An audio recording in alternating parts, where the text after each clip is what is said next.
Dear children's, ഈ പേജിൽ തന്നിരിക്കുന്നത് ഇഡിയംസ് ആണ്. ഇഡിയം എന്ന് പറഞ്ഞാൽ ഒരു ശൈലിയാണ്. രണ്ടുപേര് തമ്മിൽ എന്തെങ്കിലും ഒരു ആർഗ്യുമെന്റ് നടക്കുകയാണെങ്കിൽ, അല്ലെങ്കിൽ ഒരാൾ വേറൊരാളിനോട് എന്തെങ്കിലും വിശേഷം പറയുകയാണെങ്കിൽ നമ്മൾ കേട്ടുകൊണ്ടിരുന്നിട്ട് പറയും, എരിതീയിൽ എണ്ണ ഒരിക്കലേടാ എന്നിങ്ങനെ പറയാറുണ്ട്. അതിൻ്റെ അർത്ഥം എന്താണ്?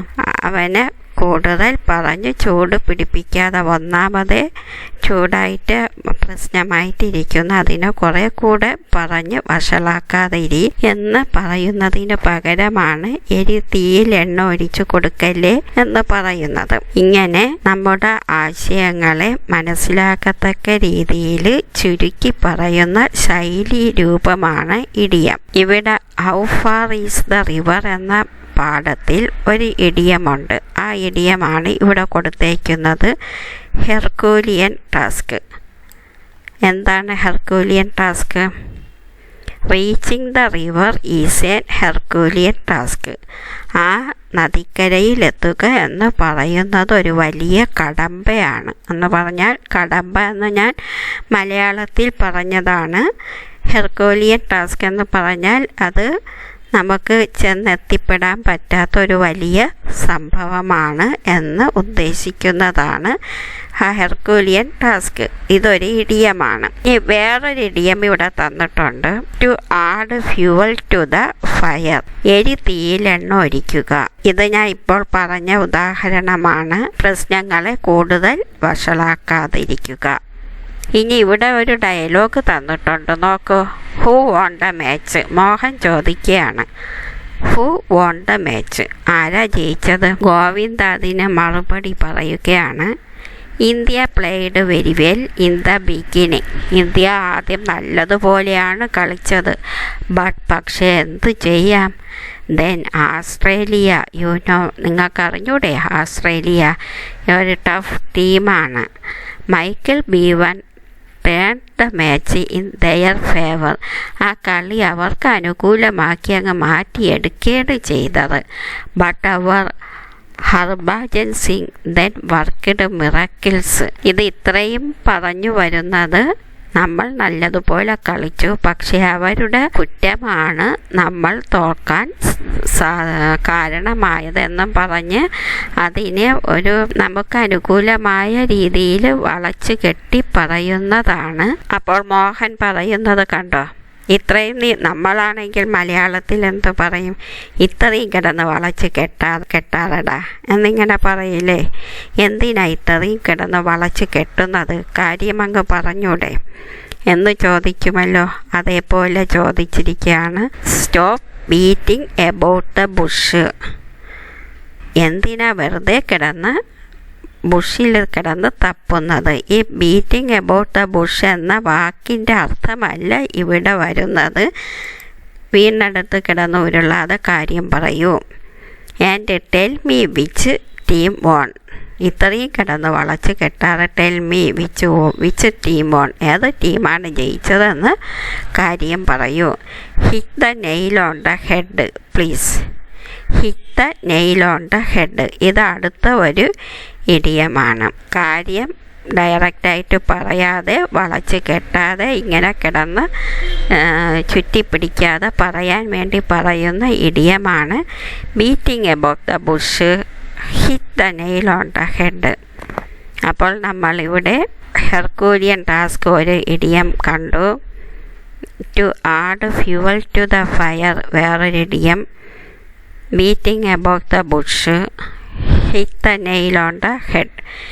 ഇതുപോലെ നിങ്ങൾ വായിക്കുന്ന പുസ്തകത്തിൽ പാഠത്തിൽ വരുന്ന ഇഡിയം എല്ലാം ഒരു പ്രത്യേക സ്ഥലത്ത് കളക്ട് ചെയ്ത് എഴുതി ശേഖരിച്ചു വയ്ക്കണം.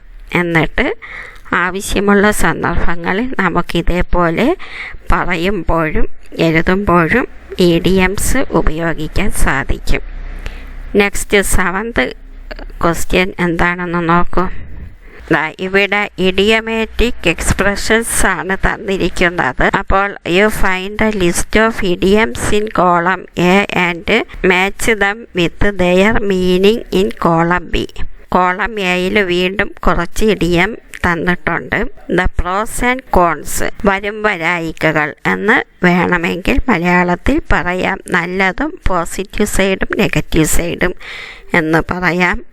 വരും വരായികകൾ അല്ലെങ്കിൽ അതിൻ്റെ രണ്ട് വശങ്ങൾ. ഈ ബിക്കകത്ത് ഇതേ മീനിങ് വരുന്ന ഏത് വാക്കുണ്ടെന്ന് നോക്കുക.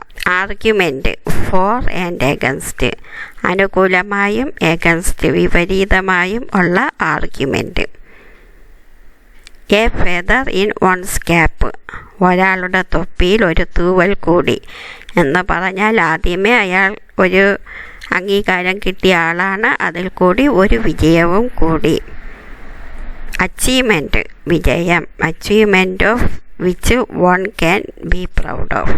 കീപ്പ് വൺസ് വേർഡ്, പ്രോമിസ് ചെയ്യുക. ഒരാളുടെ കാര്യം, ഒരാൾ നമ്മോട് എന്തെങ്കിലും ഒരു കാര്യം പറഞ്ഞാൽ ആ കാര്യം നമ്മൾ പ്രോമിസായിട്ട് എടുക്കുക. Do as one promises. Let the cat out of the bag, ബാഗിൽ നിന്നും പൂച്ച പുറത്ത് ചാടി. മലയാളത്തിൽ എന്തു പറയും? പൂച്ച വെളിയിലായി എന്നല്ലേ പറയുക. അതായത് സീക്രട്ടായിട്ട് വെച്ചിരിക്കുന്ന ഒരു കാര്യം പുറത്തു വരുക. The secret is no longer a secret, രഹസ്യം രഹസ്യമായിരിക്കാതെ പുറത്താവുക. Fill in the blanks choosing suitable idioms from those given above. When the thief was questioned, തീഫിനെ ചോദ്യം ചെയ്തപ്പോൾ, വാസ് ക്വസ്റ്റ്യൻ, ഹി, അവൻ സത്യമെല്ലാം പറഞ്ഞിരിക്കാം. അപ്പോൾ അവിടെ ഉപയോഗിക്കേണ്ട ഇഡിയം എന്താണ്? He let the cat out of the dog, അവൻ്റെ കള്ളത്തരം അപ്പോൾ പുറത്തായി. The secret is no longer a secret. When the thief was questioned, he let the cat. Next, our school has won the first prize in the state level hockey competition. It's a, അവിടെ എന്ത് വരാം? Feather, a feather in one's cap. ഒരു പൊൻതൂവൽ കൂടി ആയിരുന്നു നമ്മുടെ സ്കൂളിന് ലഭിച്ചത്. Before we take A decision on the issue we must examine of it. ഒരു കാര്യം നമ്മൾ ഡിസിഷൻ എടുക്കുമ്പോൾ, തീരുമാനമെടുക്കുമ്പോൾ ഒന്നുകൂടി അതിനെക്കുറിച്ച് പരിശോധിക്കണം. കാരണം തീരുമാനമെടുത്തതിനു ശേഷം നമുക്ക് പിന്നെ വിഷമിക്കാൻ പാടില്ല. ഇവിടെ ഏത് ഇഡിയമാണ് ചേരുന്നത്? കീപ്പ് വൺസ് വേർഡ്, ഒരാളുടെ വാക്ക്, ആ പ്രോമിസ്. നമ്മളൊരു തീരുമാനമെടുക്കുമ്പോൾ അത് പരിശോധിച്ചിട്ട് വേണം എടുക്കാൻ. Before we take A decision on an issue we must examine the of it. ഇവിടെ വരുന്നത് കീപ്പ് വൺസ് വേർഡ്. ഇനി നെക്സ്റ്റ് നമുക്ക് അടുത്ത ക്വസ്റ്റ്യനിലേക്ക് പോകാം. Read the following sentence from A Snake in the Grass. The college boy murmured, I wish I had taken the risk, and knocked the water pot from Dasa's hand. ഈ sentence ആ സ്റ്റോറിയിലെ ഏറ്റവും അവസാനം വരുന്ന സെൻറ്റൻസാണ്. ഇത് ആ കോളേജ് ബോയ് ചിന്തിക്കുന്ന കാര്യമാണ്. College boy എന്താ ചിന്തിച്ചത്? രണ്ടാമത് ഒരു സ്നേക്കിനെ അവിടെ കണ്ടപ്പോൾ അവൻ ചിന്തിച്ച്, ഞാൻ ആ കുടം വാങ്ങിച്ച് നോക്കേണ്ടിയിരുന്നു എന്ന്, കൊട്ടി നോക്കേണ്ടിയിരുന്നു. നോക്കിടെന്ന് പറഞ്ഞാൽ തട്ടി നോക്കുക. ഞാൻ ആ കുടം വാങ്ങിച്ച് തട്ടി നോക്കേണ്ടിയിരുന്നു എന്ന് ആ പയ്യൻ ചിന്തിക്കുകയാണ്. കോളേജ് പോയി മർമേഡ് എന്ന് പറഞ്ഞാൽ സ്വയം പറയുക, വേറൊരാൾ കേൾക്കാൻ വേണ്ടിയല്ല, സ്വയം പറയുന്നതിനെയാണ് മർമേഡ് എന്ന് പറയുന്നത്. I wish I had taken the risk. ഇത് ഐ വിഷ് എന്ന് പറയുന്ന ആ വിഷ് എന്ന ഒരു പ്രയോഗമാണ് ഇവിടെ വന്നേക്കുന്നത്. ഞാൻ അങ്ങനെ ചെയ്തിരുന്നു എങ്കിൽ, ഇപ്പോൾ എനിക്ക് ആഗ്രഹമുണ്ട് അന്നേരം അങ്ങനെ ചെയ്യണമായിരുന്നു എന്ന്, പക്ഷെ ചെയ്തില്ല. അപ്പോൾ ഈ വിഷ് വരുമ്പോൾ നേരത്തെ ചെയ്ത കാര്യമാണ് പറഞ്ഞത്. അപ്പോൾ ഇവിടെ വരുന്ന ടെൻസ് കഴിഞ്ഞു പോയ പാസ്റ്റ് ടെൻസ് ആയിരിക്കണം. ഇവിടെ നോക്കുക, I wish I had won, I wish I had won't, I wish I were. ഇവിടെ I wish I had taken past perfect ആണ് ഇവിടെ വന്ന പാസ്റ്റ് കഴിഞ്ഞതിലേയും കഴിഞ്ഞത്. അങ്ങനെയാണെങ്കിൽ ഇവിടെ നിങ്ങൾക്ക് ഐ വിഷ് ഐ ഹാഡ് ചേർത്ത് സെൻറ്റൻസ് ഉണ്ടാക്കാം. ലാസ്റ്റ് ഇന്ന് ഹോംവർക്ക് ചെയ്യാതെയാണ് വന്നത്, ടീച്ചറിൻ്റെ നിന്ന് വഴക്ക് കിട്ടി. അപ്പോൾ ചിന്തിക്കുന്ന ഒരു കാര്യം, ഞാൻ ഇന്നലെ ഹോംവർക്ക് ചെയ്യണമായിരുന്നു. എങ്ങനെ പറയും? I wish I had written the homework. ഞാൻ ഹോംവർക്ക് ചെയ്തിരുന്നു എങ്കിൽ ഇപ്പോൾ ഈ വഴക്ക് കേൾക്കേണ്ടിയിരുന്നു അല്ലേ? ഇനി വേറെ കൂട്ടുകാരുടെ വീട്ടിലെങ്ങാനും അന്നേരം ഞാൻ പോയിരുന്നു എങ്കിൽ എനിക്ക് സന്തോഷത്തിൽ പങ്കുചേരാമായിരുന്നു എന്നൊക്കെ പറയുന്നത് എങ്ങനെ പറയാം? I wish I were in my friend's house. എൻ്റെ കൂട്ടുകാരൻ്റെ വീട്ടിൽ ആയിരുന്നു എങ്കിൽ. ഇപ്പോൾ ഈ രീതിയിൽ ഐ വിഷ് ചേർത്ത് സെൻറ്റൻസ് കംപ്ലീറ്റ് ആക്കുക. Next, read the following sentence and notice the word given in italics. ഇവിടെ വിച്ച് എന്ന വാക്കാണ് ഉപയോഗിച്ചിരിക്കുന്നത്, ഇവിടെ ഹൂ എന്ന വാക്കാണ് ഉപയോഗിച്ചിരിക്കുന്നത്. എന്തുകൊണ്ട് ഇവിടെ വിച്ച് ഉപയോഗിച്ചു, ഇവിടെ ഹൂ ഉപയോഗിച്ചു? ഇത് റിലേറ്റീവ് പ്രോനൗൺ എന്ന് പറയും. അതായത് ഒരു പ്രോനൗണിനെ റിലേറ്റ് ചെയ്യാൻ എന്നതാണ് റിലേറ്റീവ് പ്രോനൗൺ. ഞാനൊരു പുസ്തകത്തെ പരിചയപ്പെടുത്തുന്നു. അപ്പോൾ ഇടയ്ക്ക് ഞാൻ പറയുന്ന ആ പുസ്തകം വായിക്കുമ്പോൾ നമുക്ക് അതിൽ ധാരാളം ഇഡിയംസ് നമുക്കതിൽ നിന്ന് ലഭിക്കും എന്ന് പറയുമ്പോൾ എപ്പോഴും ദി ബുക്ക് എന്ന് പറയുന്നതിന് പകരം അവിടെ ഇടയ്ക്ക് ദേറ്റ് എന്ന് ചേർക്കും. അതും ഒരു റിലേറ്റീവ് പ്രോനൗണാണ്. അപ്പോൾ വിച്ച്, ഹൂ, ദേറ്റ്, അതേപോലെ വെയർ എവിടെയാണ്. ഒരു സ്ഥലം പറയുന്നു, ആ സ്ഥലത്തെ വീണ്ടും നമ്മൾ ആവർത്തിച്ച് എന്തെങ്കിലും കാര്യം പറയുന്നെങ്കിൽ ആ സ്ഥലം എവിടെയാണോ ഞാൻ പോയത് ആ സ്ഥലത്ത് വെയർ. അപ്പോൾ വിച്ച്, ഹൂ, ദാറ്റ്, വെയർ ഇങ്ങനെയുള്ള വാക്കുകളെല്ലാം റിലേറ്റീവ് പ്രോനൗണായിട്ട് ഉപയോഗിക്കും. അല്ലാതെ നമ്മൾ ഈ വിച്ച് ആദ്യം വരുന്ന സെൻറ്റൻസ് ഉണ്ട്, അത് ക്വസ്റ്റ്യനാണ്. വിച്ച് ഈസ് ദ മോസ്റ്റ് എന്ന് പറഞ്ഞാൽ അതൊരു question. Who gave A pen, അവിടെയൊക്കെ ക്വസ്റ്റ്യനാണ് വരുന്നത്. ഒരു സെൻറ്റൻസിൻ്റെ ഇടയിൽ ഒരു കാര്യത്തെ സൂചിപ്പിക്കാൻ വരുന്ന വിച്ച്, ഹൂ, വെയറൊക്കെ relative pronoun. The family which consisted of the mother and her 4 sons were greatly agitated. ആ ഫാമിലിയിലുള്ള അമ്മയും 4 മക്കളും ഗ്രേറ്റ്ലി അജിറ്റേറ്റഡ്, വളരെ അജിറ്റേറ്റഡായി. ദ ഫാമിലി, കുടുംബം. ആ ഫാമിലിയിൽ ആരെക്കൊണ്ട്? Which consist of the mother and her 4 son were greatly agitated.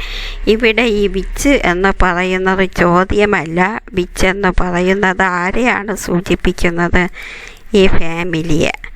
അപ്പോൾ ഫാമിലിയെ സൂചിപ്പിക്കുന്ന വാക്കാണ് which. Family consist of mother, family consist of her 4 sons, they were agitated. ഈ 3 വാക്കും കൂടെ സെൻറ്റൻസും കൂടെ ഒരുമിച്ച് ചേർക്കുമ്പോൾ ദ ഫാമിലി, ആ ഫാമിലിയെ വിശേഷിപ്പിക്കുന്നു which consist of the mother and her 4 sons were greatly agitated. Next sentence നോക്കൂ. She gave a coin to the baker. ഒരു കോയിൻ ആ ബേക്കറിന് കൊടുത്തു. ഇവിടെ ഹൂ ആരാ? ബേക്കർ. ആ ഹൂയുടെ തൊട്ട് മുന്നിൽ പറഞ്ഞിരിക്കുന്നത് ആരെയാണ് പറഞ്ഞിരിക്കുന്നത്? ഈ ഹൂവിൻ്റെ തൊട്ട് മുന്നിൽ ആരെയാണ് പറഞ്ഞിരിക്കുന്നത്? ബേക്കറിനെ. അതായത് she gave a coin to the baker. അവൾ ഒരു കോയിൻ ആ ബേക്കർക്ക് കൊടുത്തു. ആ ബേക്കറിന് പറയാണ് ഹൂ. ഏത് ബേക്കറിനാണോ അവൾ ഒരു കോയിൻ കൊടുത്തത്? ഹൂ, ആ baker. Who promised to send a snake charmer soon. Promised to send a snake charmer soon. പെട്ടെന്ന് തന്നെ ഞാനൊരു പാമ്പ് പിടുത്തക്കാരനെ ഇങ്ങോട്ട് അയക്കുന്നുണ്ട് അയക്കാം എന്ന് പ്രോമിസ് ചെയ്തത് ആരാണ്? ഈ ബേക്കറാണ്. ആ ബെഗറിനെ വിശേഷിപ്പിക്കുന്ന അവൾ ഒരു കോയിൻ കൊടുത്തു ബെഗറിന്. ആ ബെഗർ പ്രോമിസ് ചെയ്തു. അപ്പോൾ ഈ ഹൂ കഴിഞ്ഞിട്ട് പറയുന്ന കാര്യം ആര് ചെയ്തതാണ്? ബെഗർ ചെയ്തതാണ്. ഇനി ഈ ഹൂ ചോദ്യത്തിലാണ് വരുന്നതെങ്കിൽ ഇതൊന്നും നിങ്ങൾ നോക്കണ്ട. Who promised to send a snake charmer? ആരാണ് സ്നേക്ക് ചാർമറെ കൊണ്ടുവരാമെന്ന് പ്രോമിസ് ചെയ്തത്? അവിടെ ക്വസ്റ്റ്യൻ ചിഹ്നം. അപ്പോൾ അതിനകത്ത് ഈ ഹൂ എന്നത് ക്വസ്റ്റ്യൻ വേർഡാണ്. ഇവിടെ ഇത് ക്വസ്റ്റ്യൻ വേർഡാണോ? അല്ല. ഒരു സെൻറ്റൻസിൻ്റെ ഇടയ്ക്കാണ് ഹൂ വന്നത്. ആ ഹൂ സൂചിപ്പിക്കുന്നത് ഒരാളിനെ, ഇവിടെ ബെഗറിനെയാണ് സൂചിപ്പിക്കുന്നത്. അതുകൊണ്ടാണ് ഈ ഹൂ റിലേറ്റീവ് പ്രോനൗൺ ആയത്. A relative pronoun relates one part of a sentence to another and also stand in for a noun or pronoun. ഇവിടെ വിച്ച്, ദാറ്റ്, ഹൂ ഇതെല്ലാം റിലേറ്റീവ് പ്രോനൗണാണ്. ഇവിടെ കുഞ്ഞു കുഞ്ഞു സെൻറ്റൻസുകൾ തന്നിട്ടുണ്ട്. റിലേറ്റീവ് പ്രോനൗൺ ഉപയോഗിച്ച് ചേർത്ത് എഴുതുക. ദിസ് ഈസ് ദ ഹൗസ്, ഇതാണ് ആ വീട്. ഏത് വീട്? ദിസ് ഈസ് ദ ഹൗസ്, ഇതാണ് വീട്. I purchased it from Peter, ഞാൻ പീറ്ററിൽ നിന്നും വാങ്ങിച്ചു. അപ്പോൾ ഐ പർച്ചേസ്ഡ് ഇറ്റ്, ഇവിടെ ഈറ്റ് ഏതാണ്? House. I purchased what? I purchased a house from Peter, പീറ്ററിൽ നിന്ന് ഞാൻ ഒരു വീട് വാങ്ങിച്ചു. ആ വീട് ഏതാണ്? അതാണ് ഈ കാണുന്ന വീട്. അപ്പോൾ this is a house, I purchased it from Peter. ഇത് രണ്ടും കൂടെ ചേർക്കുമ്പോൾ this is the house that, അതാണ് that I purchased it from. പിന്നെ ഈറ്റ് വേണോ? വേണ്ടല്ലോ. That I purchased from Peter, ഞാൻ പീറ്ററിൽ നിന്നും വാങ്ങിച്ച വീട് ഇതാണ്. This is the house that I purchased from Peter. എന്തിനാ ഈ ഇറ്റ് ഞാൻ മാറ്റിക്കളഞ്ഞത്? കാരണം I purchased it from Peter എന്ന് പറയുന്ന ഇറ്റ് എന്തോന്നാ? ഹൗസാണ്. ആ ഹൗസിനെ നമ്മളിവിടെ ദാറ്റ് ചേർത്ത് ഈ രണ്ട് സെൻറ്റൻസിനെ കണക്റ്റ് ചെയ്ത് this is the house that I purchased from Peter. Okay, next. He said something, it surprised me, അവൻ എന്തോ ഒരു കാര്യം പറഞ്ഞു. ഇറ്റ് സർപ്രൈസ്ഡ് മീ, അതെന്നെ അതിശയിപ്പിച്ചു. വാട്ട് സർപ്രൈസ്ഡ് മീ, എന്താണ് അതിശയിപ്പിച്ചതെന്നെ? സംതിങ് ഹീ സെഡ്, അവൻ പറഞ്ഞ ആ കാര്യമാണ് അതിശയിപ്പിച്ചത്. അപ്പോൾ ഇവിടെ ഈ ഇറ്റ് എന്തോന്നാണ്? ഈ സംതിങ് ഹീ സെഡ് ആണ് ഇറ്റ്. അപ്പോൾ ഹീ സെഡ് സംതിങ് ദാറ്റ്, അപ്പോൾ ഇറ്റിഞ്ഞ് വേണ്ടല്ലോ, വേണ്ട. He said something that surprised me. ഇങ്ങനെ നമുക്ക് റിലേറ്റീവ് പ്രോനൗൺ ഉപയോഗിച്ച് രണ്ട് സെൻറ്റൻസിനെ ഒറ്റ സെൻറ്റൻസാക്കി മാറ്റാം. ഐ സാ A girl, she was carrying A basket on her head. I സാ എ ഗേൾ, ഒരു ഗേളിനെ കണ്ടു. ഒരു ഗേൾ എന്ന് പറയുന്നത് ഒരു വ്യക്തിയാണ്. She was carrying A basket on her head, അവൾ ഒരു ബാസ്ക്കറ്റ് ഓൺ ഹെർ ഹെഡ് തലയിൽ വെച്ചിട്ടുണ്ടായിരുന്നു. ഷീ വാസ്, ഈ ഷീ ആരാ? Who is she? She is A I സാ എ ഗേൾ, ഞാൻ കണ്ട പെൺകുട്ടിയാണ് ആ ഷീ. വെറും ഗേളല്ല, ഐ സാ എ ഗേൾ, ഞാൻ കണ്ട ആ പെൺകുട്ടി. ഐ സാ A girl who was carrying A basket on her head. Who, ഇപ്പോൾ ഞാൻ ഇവിടെ ഹു ആണ് ഉപയോഗിച്ചത്. വൈ? ബിക്കോസ് ഐ സാ A girl, girl is A person. ഇപ്പോൾ ഒരു വ്യക്തിയാണെങ്കിൽ ഹു വരണം. ദാറ്റ് ഉപയോഗിച്ച് പോയി. ഹീ സെഡ് സംതിങ്, എന്തോ ഒരു കാര്യമാണ് പറഞ്ഞത്, അതൊരു സംതിങ് മാറ്ററാണ്. So I used that. This is the house. ഇതാണ് ആ വീട്. ഏതൊന്നാണോ ഞാൻ പീറ്ററിൽ നിന്നും വാങ്ങിച്ചത്. That I purchased from Peter. അവിടെയും ഞാൻ that ഉപയോഗിച്ചത്. വിച്ച് ഉപയോഗിച്ചാലോ ഏതൊന്നാണോ ഈ വാങ്ങിച്ച ഈ ഒരു വീടെന്ന് പറയുന്ന വസ്തു ആണ് ഞാൻ പീറ്ററിൽ നിന്നും which I purchased it from Peter. ഇവിടെ ദാറ്റിന് പകരം വിച്ച് ഉപയോഗിച്ചാലും സെൻറ്റൻസ് കറക്റ്റായിട്ട് വരും. നമുക്ക് നേരത്തെ ഉള്ള വിച്ച് ഉപയോഗിച്ചുള്ള ഒരു സെൻറ്റൻസും കൂടെ നോക്കാം. ദ ഫാമിലി ഈ കുടുംബം. വിച്ച് ഏതൊന്നാണോ ഉൾക്കൊള്ളുന്നത്. Read the passage given below. Certain words are missing in it. Rewrite the passage choosing the correct words from the circle. ഈ ചോദ്യം എന്താണ്? പാസേജ് വായിക്കുക. certain words are missing. ചില വാക്കുകൾ മിസ്സിംഗ് ആണ്. അത് റീറൈറ്റ് ചെയ്ത് കറക്റ്റ് ചെയ്ത് എഴുതുക. ആ മിസ്സിംഗ് ആയ വേർഡ്സ് എല്ലാം ഇവിടെ സർക്കിളിൽ തന്നിട്ടുണ്ട്. A doctor had the habit of talking the trees by the roadside. ഡോക്ടറിന് റോഡ് സൈഡിൽ നിൽക്കുന്ന ട്രീകളോട് സംസാരിക്കുക ഹാബിറ്റായിരുന്നു. A doctor had the habit of talking ആരോടാണ്? To the trees. അപ്പോൾ ഇവിടെ വരുന്ന വാക്ക് ടു, മരങ്ങളോട്. ഇനി as he took his walk in the evening. എപ്പോഴാണ് സംസാരിക്കുക പതിവായിരുന്നത്? he took his walk in the evening. വൈകുന്നേരം. നെക്സ്റ്റ് സെൻറ്റൻസ് നോക്കൂ. he would blend to kiss. കുനിഞ്ഞ് കിസ് ചെയ്യും. blend to kiss trees lovingly. മരത്തെ കുനിഞ്ഞ് ഉമ്മം കൊടുക്കുക പതിവായിരുന്നു. എൻ്റെ വിസ്പർ എന്ന് പറഞ്ഞാൽ മർമർ ചെയ്യുക അല്ലെങ്കിൽ പതുക്കെ പറയുക. Kind words to them. ആ മരം കേൾക്കത്തക്ക രീതിയിൽ പതുക്കെ പറയും. He would blend to kiss. ആരെയാണ് കിസ് ചെയ്യുന്നത്? ടു കിസ് ചെയ്യുന്നതിന്. ആരെ? The tree. ആ മരത്തെ. To kiss the tree. അപ്പോൾ ഇവിടെ വരേണ്ട വാക്ക് the. This was an odd but days sight. Sight കാഴ്ച. This was an odd. Odd എന്ന് വെച്ചാൽ ഒറ്റപ്പെട്ട. ഒറ്റപ്പെട്ടതും പക്ഷേ എങ്ങനെയുള്ള കാഴ്ചയായിരുന്നു? Lovely sight. This was an odd but lovely sight. ഒറ്റപ്പെട്ടതും നല്ല സ്നേഹ നിർഭയമായ കാഴ്ചയും ആയിരുന്നു.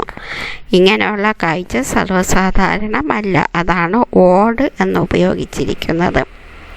It was indeed A Noble act in this wicket word. Wicket word. In this wicket word. ഈ വിക്കഡായിട്ടുള്ള ഈ വേർഡിൽ ഇറ്റ് വാസ് ഇൻഡീഡ് തീർച്ചയായും. ഇൻഡീഡ് തീർച്ചയായും. It was indeed A Noble act.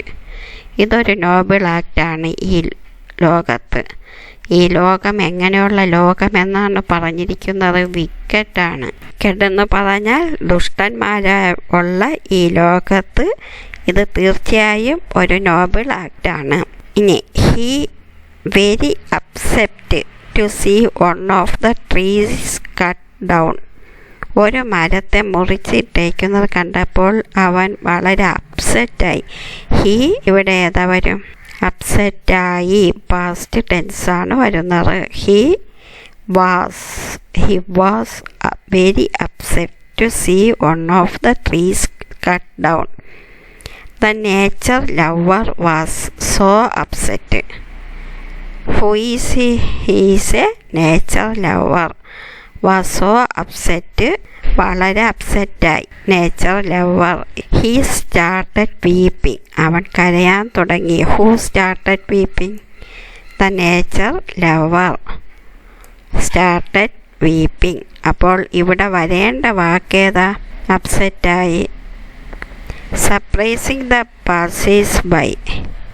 Surprising the passers by, കടന്നുപോയ യാത്രക്കാർക്ക് അത് അതിശയകരമായിരുന്നു. The nature was so upset, ഇവിടെ ഏത് വാക്ക് വരും? ദാറ്റ് ഹി സ്റ്റാർട്ടഡ് പീപ്പിംഗ്, അവൻ കരയുന്ന ആ കാഴ്ച ആർക്കാണ് സർപ്രൈസിങ് ആയത്?